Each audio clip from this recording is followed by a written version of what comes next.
All right, Alexander, let's revisit Russiagate. This is a story that we've done hundreds upon hundreds of videos on, to be quite honest. But I have to be honest with you, I have forgotten quite a lot of the details, but I definitely remember Deripaska. I definitely remember Christopher Steele. I don't think we ever talked about this guy, McGonigal, this New York FBI agent, but lo and behold, it looks like this guy was colluding with a Russian oligarch. It looks like this oligarch is Deripaska. That's the way it looks, at least. And this is, let me read you a tweet from Jack Posobiec, and then I'll pass it off to you, because this is how strange this has become.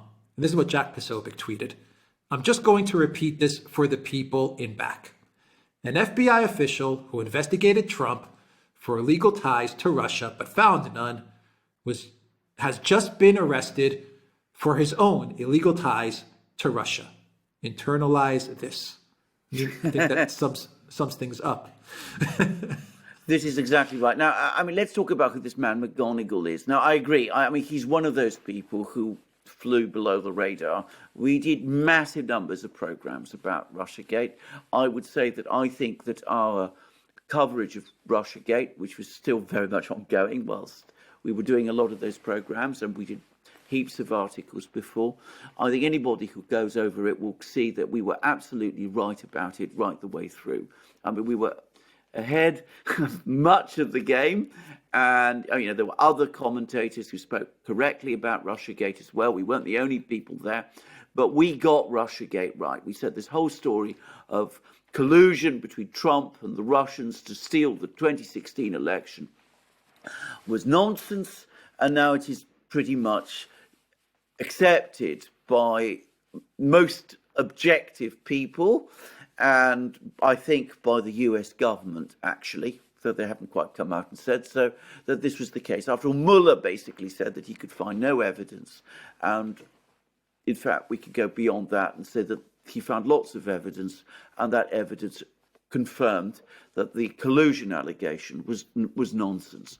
Now, McGonigal did play a big role, even though, as I said, he was not one of the people that, was visible. Now, one of the key events that allegedly got the whole Russiagate, crossfire hurricane investigation started was a meeting between a junior Trump foreign policy aide, Papadopoulos, I'm sure you remember him, and an Australian diplomat, Alexander Downer, in a wine bar in London, in Kensington, which I used to frequent myself, by the way, though I don't recall ever meeting any of these guys.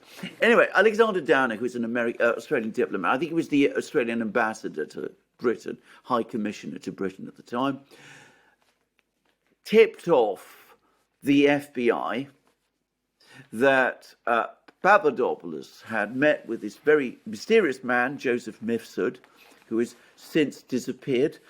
I mean, nobody seems to know where he is or what became of him or who he was. I mean, he just vanished like a puff.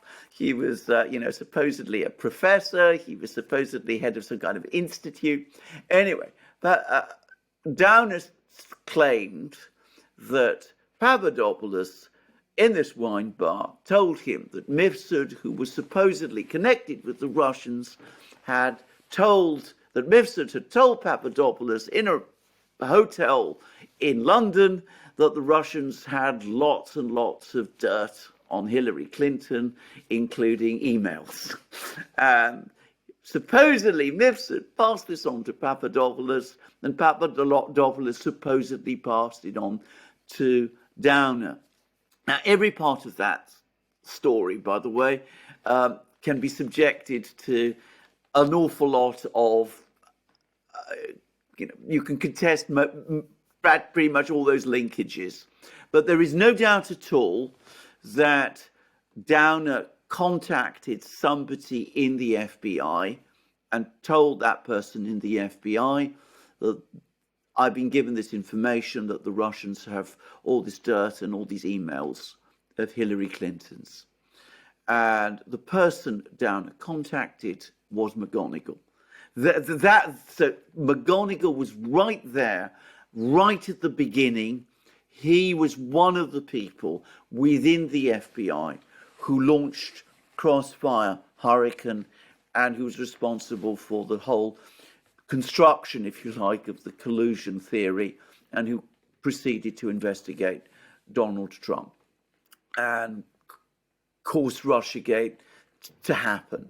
Now, what we learn is that McGonigal was also, at the same time as he was doing all of these things, making all these claims about Trump being tied to the Russians, he was himself tied to the Russians, because he was receiving, or this is the allegation, this is the accusation, he was being paid by a Russian oligarch, Oleg Deripaska, a person who was featured significantly over the course of Russiagate.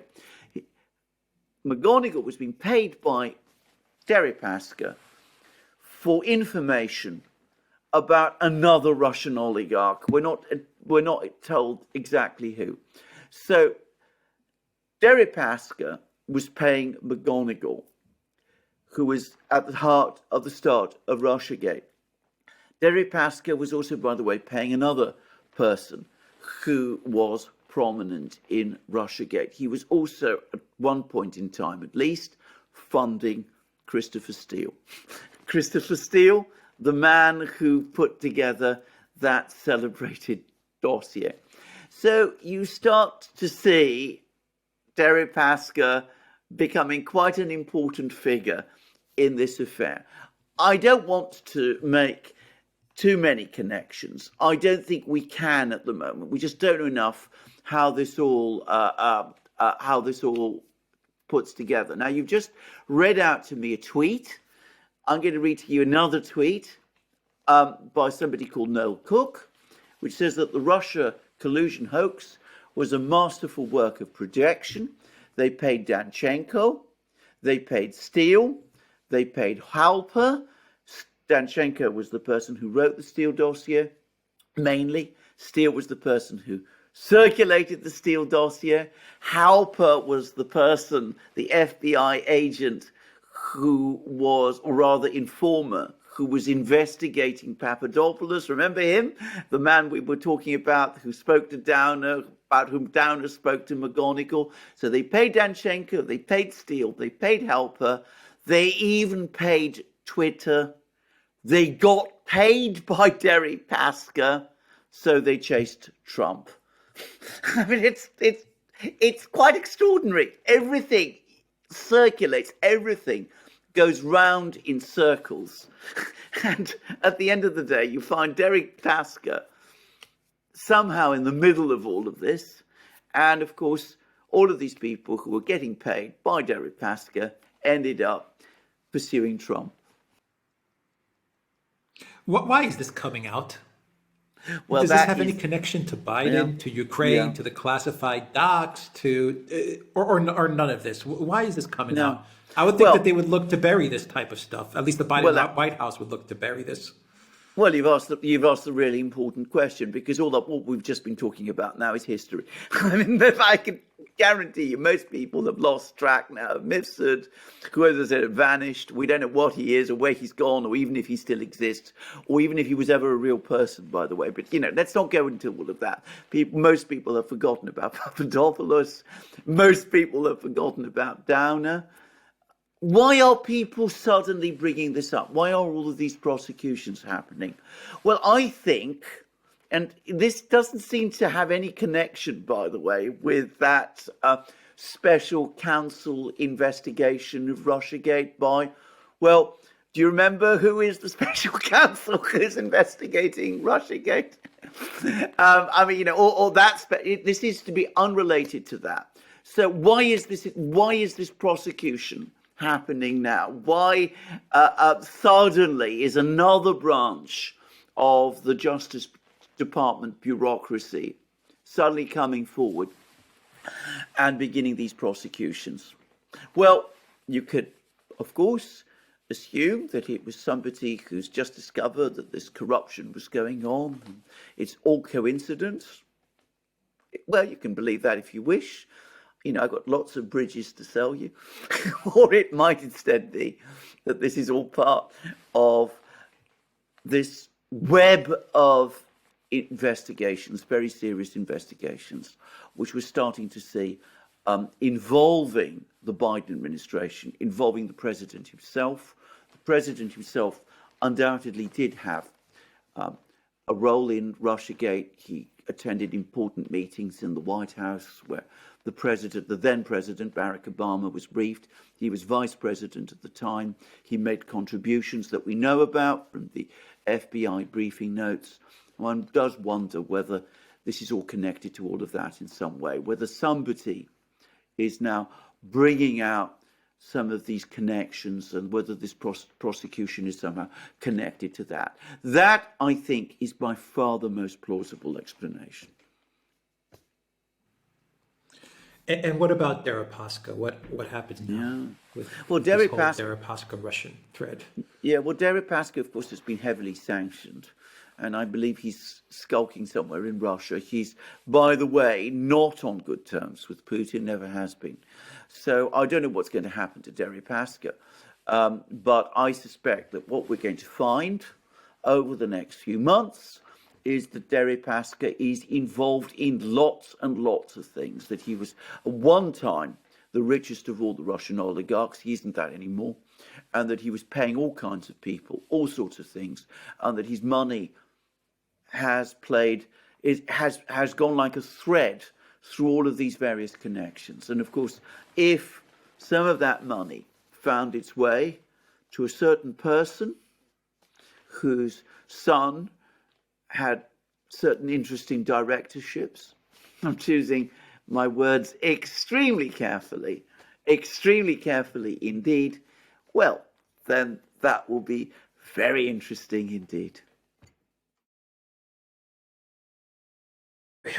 Trump, final question. Trump, what do you think his take is going to be on all of this? I don't think he knows. I think he's probably, because Trump, despite what people think, I think he's got a good nose for this sort of thing. As I said, he clearly worked out very quickly, for example, what the Steele dossier was all about, that it was an attempt to blackmail him. And he was right about that. And I think he's probably got a good nose by now. And I think he's probably making some of the same conclusions or making rather, let's be clear, some of the same guesses that we are making, informed guesses. Okay. We're back talking about Russiagate, but we said Russiagate's not going to go away. Well, the problem with Russiagate is that there's never been a proper accounting. I mean, we've had the Durham investigation, just to give the special counsel his name. But of course, it's going nowhere. I mean, it's just a pretend investigation. We've had no real attempt to find out and get to the bottom of this thing. And until that happens, we're always going to have this swirl of doubts and rumors and interplays of people. And at some point, for the good health of the United States, there needs to be a proper accounting about what happened over the course of Russiagate. Because even though people don't want to talk about it, it hangs over American politics like a dark cloud. And it hangs over the FBI as well. Yeah, maybe they want it that way. Well, yeah. I don't know. All right, we'll leave it there. I'm sure we'll be doing many more stories connected to Russiagate. I'm afraid classified docs and all these things. Yeah. TheDuran.locals.com. We are on Rockfin as well, and look for us on the Duran shop. 10% off. Use the code. Good day. Take care.